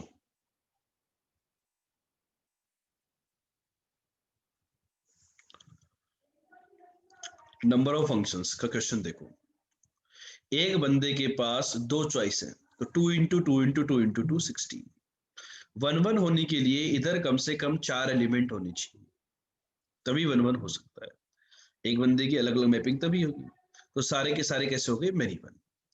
ऑन टू या इनटू की बात करूं तो यदि सारे के सारे अल्फा से हो गए और सारे के सारे बीटा से हो गए तो ही पॉसिबिलिटी है। उन केस में ये कैसा होगा, इनटू होगा। बाकी के सभी केस में कैसा होगा, ऑन टू होगा। ठीक है, तो ये आ गया मेरा ऑन टू और इनटू केसेस का एग्जांपल। क्लियर है बात, ठीक है। चल इसके बाद बच्चों बात आती है कंपोजिट फंक्शन की। एक फंक्शन के अंदर यदि दूसरा फंक्शन डालते हैं, जैसे एक्स इनपुट है, एफ के अंदर गया तो एफ एक्स आया, जी के अंदर गया तो जी ऑफ एफ एक्स आया। फोक को हम एफ ऑफ जी एक्स बोलते हैं, गॉफ को हम जी ऑफ एफ एक्स बोलते हैं, एफ ओ एफ को हम एफ ऑफ एफ एक्स बोलते हैं, और जी ऑफ जी को हम जी ऑफ जी एक्स बोलते हैं। इस प्रकार से फंक्शन डिफाइन होते हैं, इनको हम बोलते हैं कंपोजिशन ऑफ द फंक्शंस। यहाँ पर बच्चों एक सबसे इंपॉर्टेंट बात क्या है कि गॉफ जो होता है ना, Gauff is defined for those values of x for which range of F, जो अंदर वाला फंक्शन है इसकी range. Gauff is defined for those values of x for विच अंदर वाले फंक्शन की रेंज बाहर वाले फंक्शन की डोमेन का सबसेट हो। Gof is defined for those values of x for which range of the function f is subset of domain of g. ये इसका ब्रह्मास्त्र है। यदि आपने इस ब्रह्मास्त्र को याद रखा तो आप कंपोजिशन के क्वेश्चन इजीली सोल्व कर लोगे। ठीक है, जैसे बेटा इसमें बहुत सिंपल से क्वेश्चन इस प्रकार के बनते हैं कि यदि डोमेन ऑफ एफ दी हुई है 0 से 1, डोमेन ऑफ एफ क्या दी हुई है 0 से 1, तो डोमेन ऑफ एफ ऑफ ई की पावर एक्स निकालो, तो ये कंपोजिशन है। तो ये फंक्शन तभी डिफाइन होगा जब अंदर वाले फंक्शन की रेंज इस वाले की डोमेन में लाई करे, मतलब ई की पावर एक्स 0 से 1 में लाई करना चाहिए। तो यहाँ से अपन एक्स की वैल्यू निकाल लेंगे। कोई बोले कि एफ ऑफ साइन एक्स की डोमेन निकालो, तो साइन एक्स 0 से 1 में लाई करना चाहिए, करस्पॉन्डिंग एक्स अब के आंसर हो जाएंगे। कोई बोले F of fractional part of x की डोमेन निकालो, तो फ्रैक्शनल पार्ट ऑफ एक्स 0 से 1 में लाई करना चाहिए। मतलब जो अंदर फंक्शन डाल रहे हैं उसका आउटपुट मतलब वो फंक्शन, वो बाहर वाले फंक्शन की डोमेन का पार्ट होना चाहिए, नहीं तो वो डिफाइन ही नहीं होगा। ठीक है, ये बात क्लियर हुई क्या बेटा? ये जो मैंने एक एग्जांपल लिया यहाँ पर स्क्रीन के ऊपर, जो आपको एग्जांपल नजर आ रहा है, इस एग्जांपल की कहानी आपको क्लियर है कि नहीं है? जल्दी से मुझे कमेंट करके बताओ। क्लियर है ना पॉइंट? ठीक है, चलो चले आगे। बेटा ये फंक्शन आता है कि अपन फॉग एक्स को अलग अलग इंटरवल में डिफाइन करें। इसके अंदर हम लोग क्या करते हैं कि इसको पुट करके निकाल लेते हैं। ठीक है, ये तो बहुत सिंपल सी पार्ट है। चलो इसके बाद बच्चों बात आती है इवन ऑड फंक्शन की। इवन ऑड क्या कहता है कि एफ ऑफ माइनस एक्स यदि एफ एक्स के इक्वल होता है तो उसको हम इवन बोलते हैं, और एफ ऑफ माइनस एक्स यदि नेगेटिव ऑफ एफ एक्स के इक्वल होता है तो उसको हम ऑड बोलते हैं। कई बार फंक्शन में डायरेक्टली नेगेटिव पॉजिटिव दिखाई नहीं देता है, तो उसमें हम ये कॉन्सेप्ट यूज में लेते हैं कि f of x plus F of minus x यदि 0 के इक्वल होता है तो फंक्शन ऑड होता है, और यदि ऐसा होता है तो ये फंक्शन इवन होता है। इस कॉन्सेप्ट को याद रखना है। ठीक है, एक फंक्शन ऐसा भी हो सकता है कि जो ना तो इवन हो ना ही ऑड हो। फॉर एग्जांपल ई की पावर एक्स या cos inverse x. Odd function यदि 0 पे डिफाइन होता है तो उसकी 0 पर वैल्यू 0 होती है। प्रॉपर्टीज कुछ इस प्रकार की है कि इवन फंक्शन वाई एक्सिस के अबाउट सिमेट्रिक होता है, और ऑड फंक्शन ओरिजिन के अबाउट सिमेट्रिक होता है। हर किसी फंक्शन को हम as a sum of the two function लिख सकते हैं, जिनमें से एक इवन होता है और एक ऑड होता है। मतलब किसी भी फंक्शन एफ एक्स को यहाँ पर देखिए, F of x plus F of minus x by two, f of x minus f of minus x by two, ऐसा लिखा जा सकता है। ठीक है बच्चों, इसके बाद बात आती है कि एक ऐसा फंक्शन जो कि एंटायर नंबर लाइन पे डिफाइन हो और इवन भी हो एज वेल एज ऑड भी हो, वो फंक्शन होता है f x equal to 0। F x equal to 0 नाम का जो फंक्शन होता है वो इवन ऑड दोनों होता है, और f x equal to constant function जो होता है वो इवन होता है। अब बच्चों मैं बात करता हूँ इनके प्रोडक्ट के बारे में। ठीक है बेटा, यदि मेरा एफ एक्स है, ये जी एक्स है, ठीक है, तो अब मैं बात करूंगा प्रोडक्ट और कंपोजिशन के बारे में। यदि ऑड ऑड है तो दोनों का प्रोडक्ट इवन होगा, एक इनमें से ऑड हो गया तो क्या होगा, एक ऑड एक इवन तो ऑड, और दोनों इवन तो इवन। कंपोजिशन के अंदर क्या होता है कि इन दोनों में से यदि एक भी फंक्शन इवन हो जाता है तो कंपोजिशन इवन होता है। दोनों ऑड तो ऑड, देखो यहाँ पर एक इवन एक ऑड, तो ये इवन आ जाएगा। ठीक है, नेगेटिव एडजस्ट हो जाता है कंपोजिशन के अंदर। ठीक है, अब बच्चों यहाँ पर ये बात इंपॉर्टेंट है बहुत, कि यदि कोई फंक्शन है इवन तो उसका जो डेरिवेटिव होता है वो ऑड होता है, और ऑड फंक्शन का डेरिवेटिव इवन होता है। लेकिन ये बात इंटीग्रेशन के लिए ट्रू नहीं होती है। इंटीग्रेशन के अंदर क्या होता है कि इनडेफिनिट इंटीग्रेशन में कांस्टेंट सी भी आता है। मतलब क्या है कि कोई भी फंक्शन यदि इवन है तो उसका डेरिवेटिव ऑड होगा, और ऑड का डेरिवेटिव इवन होता है बच्चों। ठीक है बच्चों, क्लियर है कि कहानी? ठीक है, ऑड इवन के क्लासिफिकेशन है, ऑड इवन अपन लोग चेक कर सकते हैं इजीली। इसके बाद बच्चों नेक्स्ट पार्ट आता है पीरियोडिक फंक्शन। पीरियोडिक फंक्शन क्या कहता है, ये इंपॉर्टेंट पार्ट है। पीरियोडिक फंक्शन ये कहता है कि एक पॉजिटिव नंबर t इस प्रकार से एग्जिस्ट करता है कि फंक्शन कि डोमेन के अंदर x प्लस टी और x माइनस टी दोनों डोमेन के अंदर है, फंक्शन की x प्लस टी के ऊपर वैल्यू फंक्शन की वैल्यू के इक्वल होनी चाहिए, उसको हम बोलते हैं पीरियोडिक फंक्शन। कि f of x plus t is equal to f x, उसको बोला जाता है पीरियोडिक फंक्शन। जैसे फॉर एग्जांपल साइन x है, साइन x का ग्राफ हर 2 पाई लेंथ के बाद रिपीट करता है, तो उसका पीरियड हो गया 2 पाई। अब स्मॉलेस्ट पॉजिटिव वैल्यू को बोलते हैं फंडामेंटल पीरियड, और जैसे 2 पाई पीरियड है तो 4 पाई 6 पाई 8 पाई ये सभी पीरियड होते हैं, और टी पीरियड है तो 2t, टी के इंटीग्रल मल्टीपल भी पीरियड होते हैं। लेकिन जो लिस्ट पॉजिटिव वैल्यू होती है जिसके बाद फंक्शन रिपीट करता है, फंक्शन का ग्राफ रिपीट करता है, उसको बोला जाता है फंडामेंटल पीरियड। बताइए tan x का पीरियड कितना होता है, पाई होता है। ठीक है बेटा, इसकी कुछ प्रॉपर्टीज होती है कि यदि एफ एक्स का पीरियड टी है तो 1/f(x) और रूट एफ एक्स का पीरियड भी बच्चों टी होता है। यदि एफ एक्स का पीरियड टी है तो f of a x plus b, ये जो फंक्शन होता है इसका period t upon mod a होता है। बेटा कांस्टेंट फंक्शन का जो पीरियड होता है, कांस्टेंट फंक्शन पीरियोडिक होता है, लेकिन उसका फंडामेंटल पीरियड डिफाइन नहीं होता। क्यों नहीं होता? कांस्टेंट पीरियड, कांस्टेंट फंक्शन के केस में हम स्मॉलेस्ट पॉजिटिव वैल्यू नहीं बता सकते जिसके बाद फंक्शन रिपीट कर रहा हो, क्योंकि स्मॉलेस्ट पॉजिटिव वैल्यू 0 प्लस होती है, वो 0.1 के बाद भी रिपीट करती है, 0.001 के बाद भी करती है, इसका अपन नहीं बता सकते। दो फंक्शन का एडिशन, सब्ट्रैक्शन, प्रोडक्ट या डिवीजन होता है तो उन केसेस में जो पीरियड होता है वो उनका एलसीएम होता है, इंडिविजुअल फंक्शन के पीरियड का एलसीएम होता है। लेकिन इस बात का यहाँ पर नोट करना है कि दो नंबर का एलसीएम जरूरी नहीं कि एग्जिस्ट करे। ठीक है, तो एलसीएम जैसे बच्चों सभी लोग मुझे आंसर दें, 1 और 3 का एलसीएम क्या होता है? 3 होता है। 1 और 3 का एलसीएम कितना होता है? जल्दी जल्दी आंसर दें। 1 और 3 का एलसीएम कितना होता है? 3 होता है। 2 और 5 का एलसीएम कितना होता है? 10 होता है। 2 और 5 का एलसीएम 10 होता है। 1 और पाई का एलसीएम कितना होता है? 1 और पाई का एलसीएम, 1 और पाई का एलसीएम कितना होता है? 1 और पाई का एलसीएम,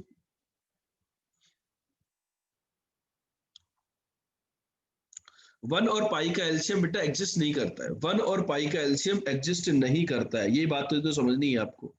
1 और पाई का एलसीएम एग्जिस्ट नहीं करता है। क्यों? एलसीएम का मतलब होता है लिस्ट कॉमन इंटीग्रल मल्टीपल। जैसे 1 के मल्टीपल आएंगे 1 2 3 4 5 6 7 8 9 10, पाई के मल्टीपल आएंगे पाई 2 पाई 3 पाई 4 पाई 5 6 पाई, इनमें कभी भी कॉमन नहीं आएगा। ठीक है, तो मैं जो बात कर रहा था कि पीरियड के केस में कि दोनों के पीरियड का एलसीएम लेना है, लेकिन वो एलसीएम एग्जिस्ट करना चाहिए। अब जो एलसीएम लोगों ने निकाल रहे हैं वो एलसीएम जो है वो उनका फंडामेंटल पीरियड हो, ये जरूरी नहीं है। जैसे कि बच्चों यहाँ पर ध्यान दीजिए, साइन एक्स का पीरियड 2 पाई, cos x का पीरियड 2 पाई, तो इन दोनों का एलसीएम हो गया 2 पाई, ये हमारा फंक्शन का पीरियड है। जैसे मेरा फंक्शन है मोड साइन एक्स, बच्चों मोड साइन एक्स का फंडामेंटल पीरियड होता है पाई, मोड cos x का फंडामेंटल पीरियड होता है पाई। अब मेरा एक नया फंक्शन है जो इन दोनों का सम है, एफ एक्स प्लस जी एक्स का सम है। अब इसका सम जो है तो चलो इसका भी पीरियड पाई, इसका भी पीरियड पाई, पाई और पाई का एलसीएम पाई, तो इनका जो एलसीएम है वो इसका एक पीरियड आ गया, लेकिन इसको फंडामेंटल पीरियड होगा ये जरूरी नहीं है। यदि मैंने पाई बाई 2 चेक किया तो पाई बाई 2 भी फंडामेंटल पीरियड आ रहा है, मतलब इसका जो जो पीरियड हमने एलसीएम निकाला, एलसीएम जो आया that is one of the period, लेकिन उसके सब मल्टीपल भी पीरियड फंडामेंटल पीरियड हो सकता है, तो हमें चेक करना पड़ेगा। तो बात ये आती है कि फंडामेंटल पीरियड को चेक करने का कोई पर्टिकुलर मेथड है? कोई पर्टिकुलर मेथड नहीं है। यहाँ पर आपका जो पीरियड आ रहा है उसके सब मल्टीपल आप चेक करके देखने होंगे, वही आपका फंडामेंटल पीरियड हो सकता है, या ऑप्शन से हमें जाना पड़ता है बच्चों। ठीक है बच्चों, क्लियर है बात? इसके बाद बच्चों बात करते हैं इनवर्स ऑफ ए फंक्शन के बारे में, कि इनवर्स के बारे में हम ऑलरेडी बात कर चुके हैं कि फंक्शन यदि बाइजेक्टिव होता है तो उसका इनवर्स एग्जिस्ट करता है। इनवर्स की कहानी क्या कहती है बेटा, कि इनवर्स एफ एक्स और जी एक्स यदि एक दूसरे के इनवर्स होते हैं तो वो वाई इक्वल टू एक्स के अबाउट सिमेट्रिक होते हैं। ऐसा क्यों? बेटा देखो क्या होता है कि कोई एफ एक्स के ऊपर यदि कोई पॉइंट है अल्फा कोमा बीटा, तो इनवर्स के ऊपर वो पॉइंट होता है beta comma alpha. Alpha comma beta की image y equal to x वाली जो स्ट्रेट लाइन होती है उसके अंदर बीटा कोमा अल्फा होती है। इसलिए हम बोलते हैं कि एक दो इनवर्स फंक्शन जो होते हैं वो किसके अबाउट सिमेट्रिक होते हैं? y इक्वल टू एक्स के अबाउट सिमेट्रिक होते हैं। इनवर्स निकालने का तरीका क्या है? इनवर्स निकालने का तरीका क्या है वो अभी देखते हैं। इनवर्स जो होता है किसी भी बाइजेक्शन का वो यूनिक होता है, इवन फंक्शन का इनवर्स डिफाइन नहीं होगा, क्योंकि इवन फंक्शन मेनी वन होते हैं। जैसे कि बच्चों ये एग्जांपल आपके सामने, इनवर्स फंक्शन का निकालने का तरीका क्या है कि ये फंक्शन है मेरा 2x प्लस 3, इसका आपको इनवर्स यदि निकालना है तो आप क्या करें कि सबसे पहले तो चेक करें कि ये बाइजेक्टिव है या नहीं, फिर x को इन टर्म्स ऑफ y निकालें। ये जो फंक्शन आएगा g ऑफ y यही आपका इनवर्स है, इसको gx बोल दो या इसको f इनवर्स x बोल दो। इनवर्स फंक्शन उल्टा होगा b से a में, a f x यदि a से b में था तो वो कहां से कहां तक होगा? b से a के अंदर होगा। ठीक है बच्चों, तो इनवर्स आप आसानी से निकाल सकते हैं। प्रॉपर्टीज ऑफ इनवर्स देखें। प्रॉपर्टीज ऑफ इनवर्स, पहली प्रॉपर्टी ये कहती है कि y इक्वल टू एक्स के अबाउट सिमेट्रिक होते हैं। दूसरी प्रॉपर्टी कहती है कि यदि इनके पॉइंट ऑफ इंटरसेक्शन चेक करने हो तो कहां पर इंटरसेक्ट करते हैं, y इक्वल टू एक्स पे करते हैं। लेकिन ये जरूरी नहीं है कि वो हमेशा y इक्वल टू एक्स पर ही हो। एक एग्जांपल हमारे सामने बहुत अच्छा है कि y इक्वल टू 1/x एक फंक्शन है, इसका इनवर्स भी यही होता है। तो ये दोनों फंक्शन एक दूसरे को ओवर सेम फंक्शन आते हैं इनवर्स, तो ये इनफाइनाइट पॉइंट ऑफ इंटरसेक्शन आएंगे। ये इनफाइनाइट पॉइंट ऑफ इंटरसेक्शन आगे y इक्वल टू एक्स के, तो इनके point of intersection y equal to x पर भी है और भी बहुत सारी जगह है, ठीक है। लेकिन generally y equal to x पे इंटरसेक्ट करते हैं, नॉर्मली या जनरली, ठीक है। तो कई बार क्या होता है कि जो पॉइंट हमें निकालने होते हैं क्वेश्चंस के अंदर इनवर्स के अंदर, वो y इक्वल टू एक्स पे ही लाई करते हैं। यदि आपसे बोला जाए कि f और f इनवर्स के पॉइंट ऑफ इंटरसेक्शन निकालो, तो वो y इक्वल टू एक्स पे ही लाई करते हैं, ठीक है। लेकिन स्टेटमेंट में पूछ लिया जाए तो वो और कहीं पर भी कट कर सकते हैं, ठीक है। अब बच्चों बात करते हैं कंपोजिशन के बारे में कि एफ ऑफ जी और जी ऑफ एफ जनरली इक्वल नहीं होते हैं। लेकिन यदि एफ और जी एक दूसरे के इनवर्स होते हैं तो एफ ऑफ जी और जी ऑफ एफ इक्वल होते हैं, पहला पॉइंट, ठीक। अब यदि एफ ऑफ जी और जी ऑफ एफ दोनों इक्वल है और वो दोनों एक्स के यदि इक्वल है, तो मैं ये बोल सकता हूं कि एफ और जी एक दूसरे के इनवर्स है। बच्चों मेरा स्टेटमेंट ध्यान से समझना यहाँ पर कि यदि एफ और जी एक दूसरे के इनवर्स है, इफ, तो एफ ऑफ जी एक्स और गॉफ एफ, गॉफ फोग और गॉफ इक्वल होंगे। लेकिन यदि एफ ऑफ जी और गॉफ इक्वल है तो एफ और जी एक दूसरे के इनवर्स हो, ये बात जरूरी नहीं है। लेकिन यदि एफ ऑफ जी और जी ऑफ एफ यदि एक्स के इक्वल है और दोनों इक्वल है, एफ और जी और जी और एफ दोनों एक्स के इक्वल है, तो मैं ये कह पाऊंगा कि एफ और जी एक दूसरे के इनवर्स हैं। ये बात चमकी कि नहीं चमकी? ये जो सी पॉइंट है इसको थोड़ा सा ध्यान से पढ़ लीजिए सभी प्यारे बच्चे।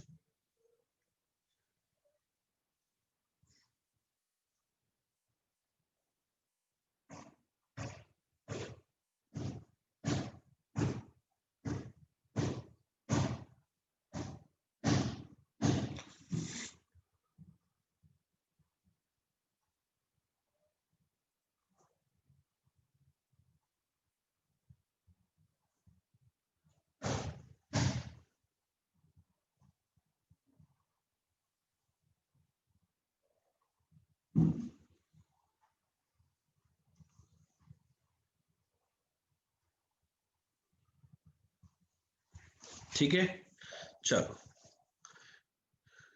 बेटा, ये मैंने डिफरेंशिएशन की जो बात कर रहा था कि एफ और जी एक दूसरे के इनवर्स होते हैं तो f of g x x के इक्वल होता है, तो अपन डिफरेंशिएशन वाला कॉन्सेप्ट यहाँ पर अप्लाई कर सकते हैं, ठीक है। चलो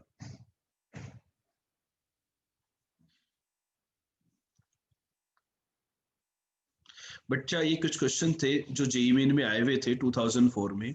जैसे कि y equal to f x है, यदि सिमेट्रिक है अबाउट x इक्वल टू 2, तो x इक्वल टू 2 के अबाउट सिमेट्रिक मतलब 2 से आगे और 2 से पहले फंक्शन की वैल्यू सेम आएगी, तो अपना ऑप्शन ही आ गया बी कि एफ ऑफ 2 प्लस एक्स और F of 2 minus x equal होंगे, ठीक है।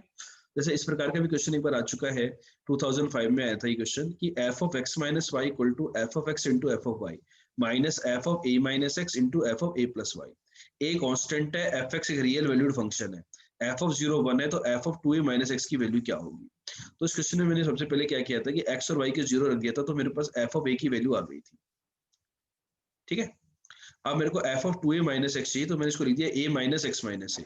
तो ए की जगह एक्स की जगह तो a आ गया और y की जगह x माइनस ए आ गया, तो ये फंक्शन मैंने अप्लाई कर दिया, तो ये माइनस एफ एक्स के इक्वल आया। तो इस प्रकार के क्वेश्चंस आ सकते हैं, फंक्शनल इक्वेशंस के क्वेश्चन, इस प्रकार के क्वेश्चंस की भी प्रैक्टिस करनी है पीवाईक्यू सीरीज से। पीवाईक्यू के अंदर जितने भी इस प्रकार के क्वेश्चंस है वो मस्ट सोल्व करने वाले होते हैं, ठीक है। ये दोनों टाइप के जो क्वेश्चन मैंने करवाए, इस टाइप के बहुत सारे क्वेश्चंस आपको मिलेंगे पीवाईक्यू बुकलेट में, बहुत सारे क्वेश्चंस आपको करने ही करने हैं, ठीक है बच्चों। इसके बाद बच्चों नेक्स्ट पार्ट आता है इनवर्स। जितने भी हमारे पास ट्रिग्नोमेट्रिक फंक्शंस होते हैं, इनके इनवर्स फंक्शन की डोमेन, रेंज एंड ग्राफ याद होनी चाहिए।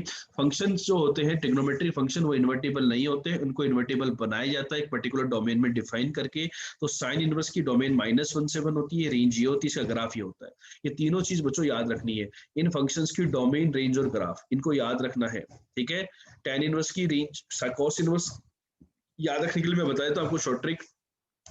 साइन इनवर्स और कॉस इनवर्स की डोमेन -1 से 1 होती है, टेन इनवर्स और कॉट इनवर्स की डोमेन R होती है, सेक इनवर्स और कोसेक इनवर्स की डोमेन -∞ से -1 यूनियन 1 से इन्फिनिटी होती है। यदि मैं रेंज की बात करूं तो sine inverse, tan inverse, cosec inverse -π/2 से π/2 में लाई करते हैं, cos inverse, sec inverse, cot inverse 0 से π में लाई करते हैं। अब बात करते हैं इनमें से स्पेसिफिक पॉइंट्स के बारे में। साइन इनवर्स, टेन इनवर्स और कोसेक इनवर्स की रेंज -π/2 से π/2 में होती है, लेकिन यहाँ पर क्या होता है कि टेन इनवर्स जो होता है वो उस पर -π/2 और π/2 पे ओपन आता है, क्योंकि टेन थीटा जो होता है वो π/2 और -π/2 पे डिफाइन नहीं होता है। अब मैं बात करता हूँ कॉसेक इनवर्स की। कॉसेक इनवर्स की रेंज -π/2 से π/2 होती है, लेकिन इसके अंदर जीरो नहीं आता है, बिकॉज कॉसेक जीरो डिफाइन नहीं होता है ना, कॉसेक थीटा। ठीक है, अब मैं बात करता हूँ कॉस इनवर्स, सेक इनवर्स और कॉट इनवर्स की। इनकी रेंज 0 से π में होती है। कॉस इनवर्स 0 से π में हो गया, कोई तकलीफ नहीं है। कॉट इनवर्स जो होता है 0 और π पे दिक्कत करता है, क्योंकि कॉट थीटा जो होता था वो 0 और π पे डिफाइन नहीं होता था। इनवर्स जो होता है वो उल्टी वैल्यू देता है, रिवर्स वैल्यू देता है। तो कॉट इनवर्स की जो रेंज होती है वो ओपन 0 से ओपन π के बीच में होती है। सेक इनवर्स की जो रेंज होती है वो होती है क्लॉज 0 से क्लॉज π, इसमें π/2 नहीं आता है। क्लॉज 0 से क्लॉज π में π/2 नहीं आता है। क्यों? क्योंकि सेक π/2 डिफाइन नहीं होता था बच्चों। इस प्रकार से आप इनकी रेंज याद रख सकते हो, उनके ग्राफ भी याद हो जाएंगे हमारे पास। ठीक है, ये 6 की 6 फंक्शन है। अब बेटा पहला क्वेश्चन यहाँ पे बनता है डोमेन का, कि स्टैंडर्ड एक्स की जगह और कोई फंक्शन यदि इंसर्ट कर दे, स्टैंडर्ड एक्स की जगह यदि आपके पास और कोई फंक्शन इंसर्ट कर दे तो उसकी डोमेन रेंज का क्वेश्चन बन सकता है। जैसे ये क्वेश्चन आ गया तो यहाँ पे क्या लगाएंगे, 2x² - 1 -1 से 1 में होना चाहिए। ये क्वेश्चन आ गया, क्या कर देंगे, ये x² + 3x + 1 1 या 1 से ज्यादा होगा या -1 से छोटा होगा। यहाँ क्या कर देंगे ये, ठीक है, ग्राफ में अपन प्लॉट कर ही लेंगे। स्टैंडर्ड वैल्यूज की तरफ देखो, सभी बच्चे मुझे थर्ड वाले पार्ट का आंसर बताएं और सेकंड वाले पार्ट का आंसर बताएं। सभी बच्चे इन दोनों क्वेश्चन को सोल्व करें, सेकंड पार्ट और थर्ड पार्ट का आंसर बताएं जल्दी से। Everyone solve the second part and third part and tell me the answer, what will be your correct value.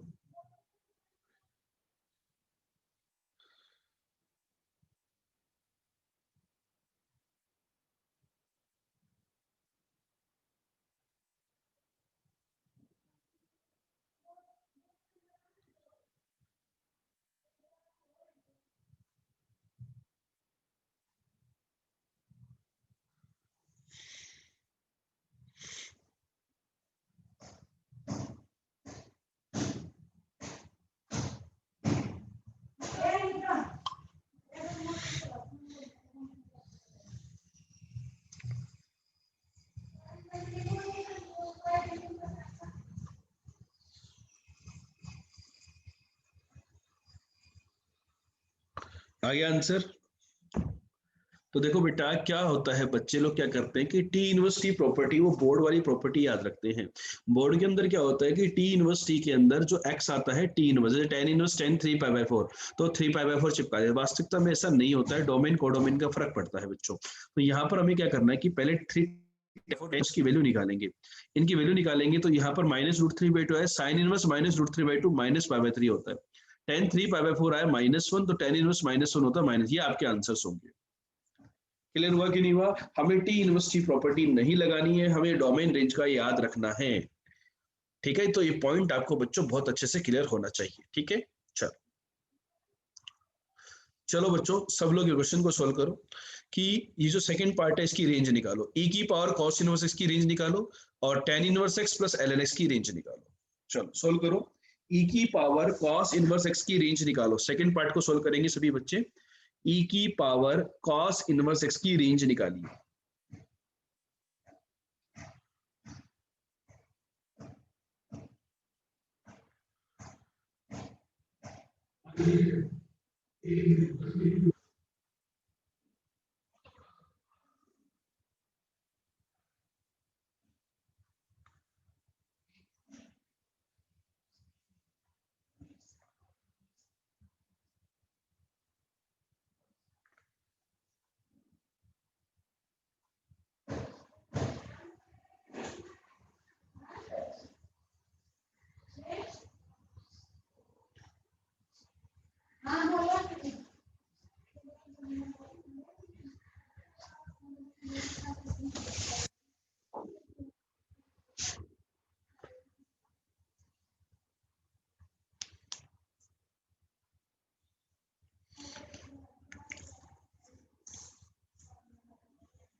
हो गया रेंज?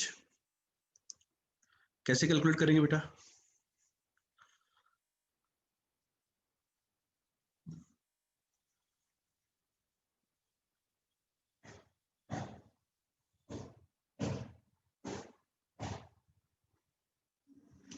कॉस इनवर्स एक्स, यहाँ पे देखो बेटा एक्स के ऊपर कंडीशन गिवन है कि एक्स मेरा -1/√2 से 1/2 के बीच में है। तो कॉस इनवर्स का मैंने ग्राफ बनाया, तो कॉस इनवर्स की रेंज आई, देखो कॉस इनवर्स का ग्राफ बनाया मैंने यहाँ पर, ये होता है। तो -1/√2 पे उसकी वैल्यू होती है 3π/4 और 1/2 पे होती है π/3। तो π/3 से लेकर के 3π/4 कॉस इनवर्स एक्स आ गया, उसको टी बोल दिया। तो मेरा फंक्शन बन गया y इक्वल टू e की पावर t, और t की वैल्यू यहां से यहां तक है। e की पावर x जो होता है वो इंक्रीजिंग फंक्शन होता है, तो मिनिमम पर मिनिमम और मैक्सिमम पर मैक्सिमम इनपुट के अकॉर्डिंग, तो मेरा आंसर ही आ जाएगा। ये बात क्लियर हुई कि नहीं हुई? सभी बच्चों को ये पॉइंट क्लियर हुआ क्या कि मेरी रेंज कैसे आएगी क्वेश्चन नंबर 2 की? थर्ड क्वेश्चन कीजिए, tan inverse x plus ln x की रेंज निकालिए, क्या हो? tan inverse x plus ln x की रेंज, सभी बच्चे कमेंट करेंगे रेंज क्या आ रही है।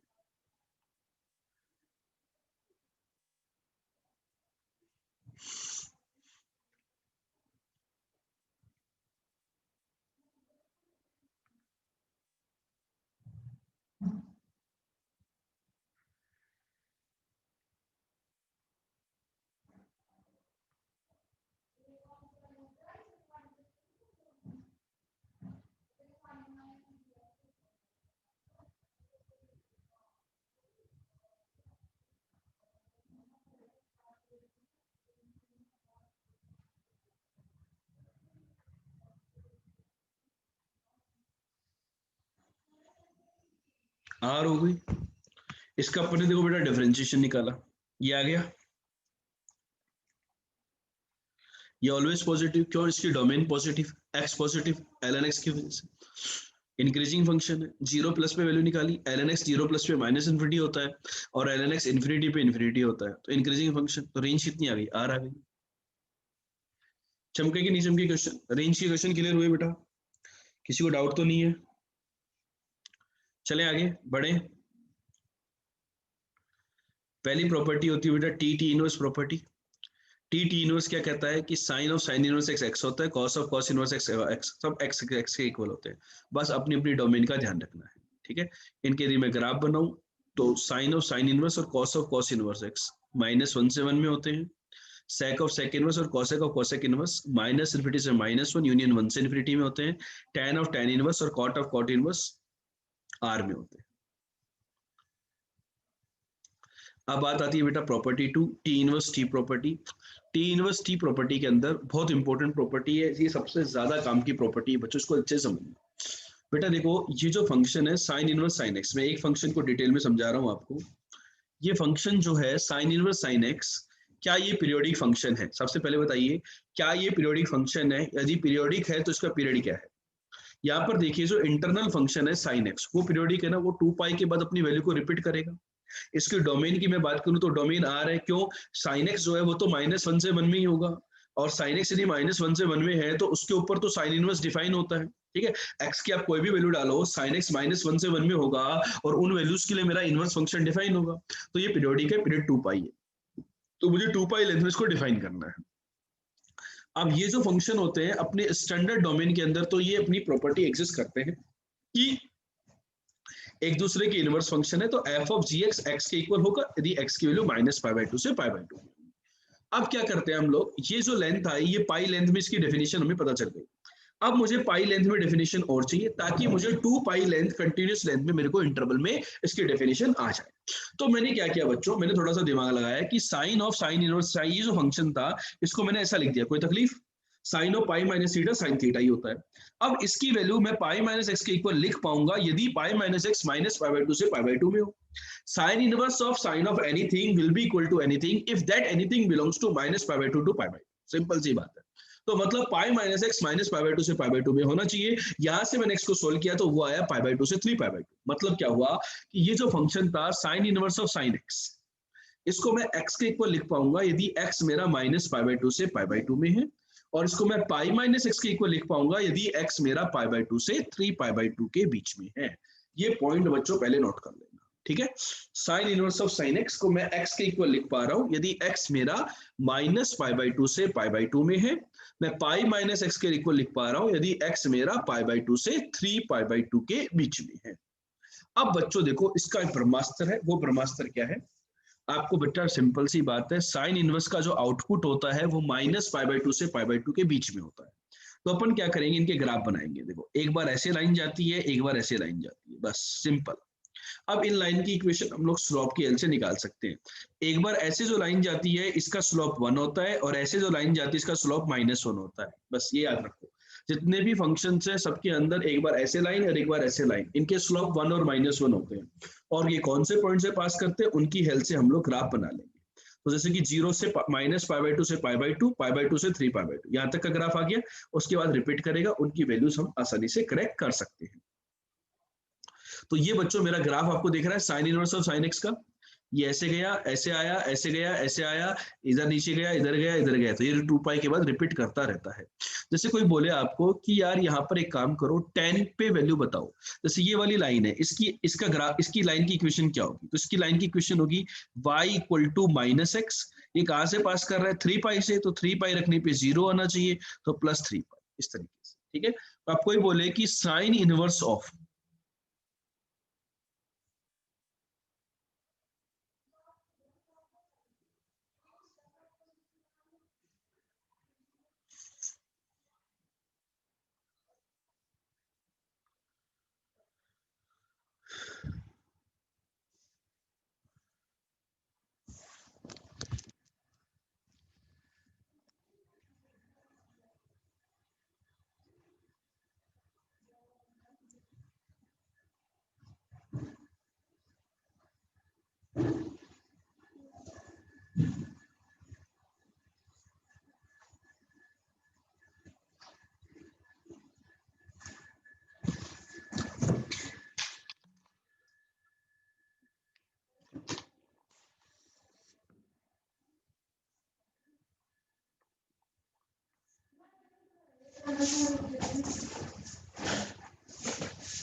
हेलो, आवाज आ रही है बच्चों मेरी?